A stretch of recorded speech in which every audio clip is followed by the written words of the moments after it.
Hi, எல்லோரும் என்ன பண்ணுறீங்க? சாப்பிட்டீங்களா? நம்ம பேச போகிற டாபிக் ஒரு முக்கியமான டாபிக், ஃபேக் லவ், அதாவது பொய்யான காதல். இதை பற்றி ஒரு 5 நிமிஷம் நான் உங்கள்கிட்ட பேச போகிறேன். வாங்க வீடியோக்குள்ளே போகலாம். அன்புக்கும் பாசத்துக்கும் கட்டுப்பட்டு தாங்க பொண்ணுங்களோட லைஃபே வீணாக போகுது. அராஜகம் பண்ணுறவங்களும் பொண்ணுங்களை ஏமாற்றி துரோகம் பண்ணிட்டு போகிறவங்களும் இன்றைக்கி நல்லா தான் இருக்காங்க. நீதி நேர்மம் நியாயம் எல்லாம் பேசிட்டு தெரியல, நாங்கள் தான் இன்றைக்கி கஷ்டப்பட்டுருக்குறோம். பசங்களை எல்லாரையும் சொல்ல முடியாது. உண்மையாக லவ் பண்ணுற பசங்களும் இருக்காங்க, டைம் பாஸ் பண்ணுற பசங்களும் இருக்காங்க. ஆனால் உண்மையான லவ்வுக்கெலாம் இப்போலாம் வந்துட்டு மதிப்பு மரியாதையே கிடையாது. பொய்யா பேசி பொய்யா நடிச்சுட்டு பொய்யா இருந்துட்டு போகிறாங்க பாருங்கள், அவங்களுக்கு தான் லைஃப்.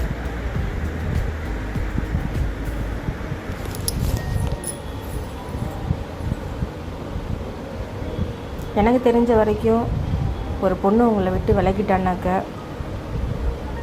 வேணான்னு சொல்லி முடிவெடுத்து போகிறான்னாக்க போனால் போகட்டுன்னு விட்டுருங்க. திரும்ப தொடர்ந்து போயிட்டு நான் உனக்கு வேணுமா வேணாமா, என்னை லவ் பண்ணுறியா இல்லையா அப்படின்லாம் கேட்டு உங்களை நீங்களே தாழ்த்திக்காதீங்க. ஏன்னா இப்போ யாரும் உண்மையாக லவ் பண்ணுறது இல்லை. உன்னை விட ஒன்று பெஸ்ட்டு இப்படி கிடைச்சா, அது பொண்ணுங்களாக இருந்தாலும் சரி பசங்களாக இருந்தாலும் சரி,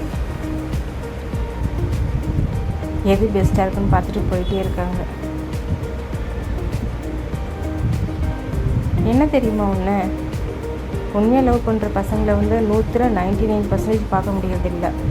அப்படியே அவங்க பண்ணாலும் அவங்களோட யூஸுக்காக மட்டும்தான், அது பொண்ணாக இருந்தாலும் ஆணாக இருந்தாலும் யூஸ் பண்ணிக்கிறாங்க.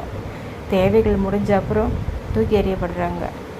இதுக்கு எதுக்குங்க லவ் பண்ணணும் சொல்லுங்கள்? அதுக்கு ஜஸ்ட்டு ஃப்ரெண்டாகவே இருந்துட்டு போகலாம். இல்லை, லவ்ன்ற பேரில் ஒன்றை கொண்டு வந்து எல்லாம் உயிரே பேசிட்டு கடைசியில் நம்ம ஃப்ரெண்டாகவே இருந்துக்கலாம்னு சொல்லிட்டு போயிடுறாங்க.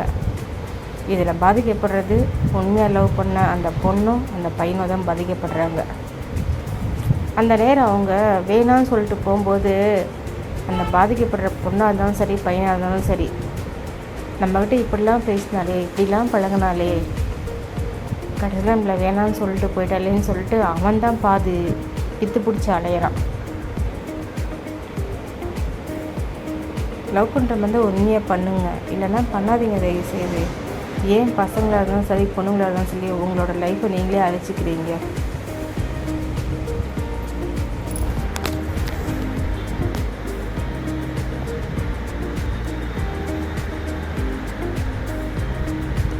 உண்மையாக லவ் பண்ணுறவங்க யாருமே ஒரு நாள் இல்லை, ஒரு மணி நேரம் கூட சண்டை போட்டால் பேசாத இருக்க மாட்டாங்க. ஆனால் இப்போல்லாம் நிறைய கேப் இருந்து போயிடுது.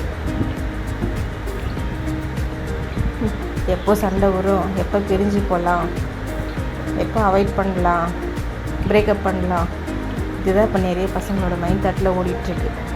நான் பொதுவாக சொல்லிக்கிறேன், பொம்பளை பிள்ளைக்கும் சரி பசங்களுக்கும் சரி, உண்மையாக லவ் பண்ணால் பண்ணுங்க. அந்த லவ்வும் கல்யாணம் பண்ணுற மாதிரி ஒரு ஐடியா இருந்தால் பண்ணுங்க, இல்லைன்னா பண்ணாதீங்க. ஏன்னா அந்த ஃபஸ்ட்டு காதல்னு சொல்லுவாங்கள்ல, அந்த காதல் நம்ம கடைசி லைஃப் வரைக்கும் நம்ம மனசில் ஓடிட்டுருக்கோம். அதை மறக்கவே முடியாது. உண்மையாக லவ் பண்ணவங்களுக்கு மட்டும்தான். பொய்யா நடிச்சுட்டு லவ் பண்ணிட்டு போகிறவங்களுக்கெல்லாம் இதனோட வழியெல்லாம் என்னன்னு தெரியாதுங்க. அதனோட வருத்தமும் புரியாது. நீயே டைம் பாஸ் பண்ண நானும் டைம் பாஸ் பண்ணேன்னு சொல்லிட்டு போயிட்டே இருப்பாங்க. இல்லை, எங்கள் லவ் ட்ரூ லவ் தான், நாங்கள் லைஃப்பில் ஒன்றா சேருவோம், எங்கள் பேரண்ட்ஸ்கிட்டையும் பேசி நாங்கள் சம்மதம் வாங்கி எங்கள் லைஃப்பை நல்லபடியாக கொண்டு போவோம், எங்கள் லவ் சக்ஸஸ் ஆகும், எங்களால் முடியும், நாங்கள் நல்லா ஒன்றா சேர்ந்து வாழ்ந்து காட்டுவோன்ற ஒரு நம்பிக்கை இருந்தால் லவ் பண்ணுங்க. அப்படி லவ் பண்ணுறவங்களுக்கு உங்கள் லவ் சக்ஸஸ் ஆக என்னோடய வாழ்த்துக்கள். Thank you so much.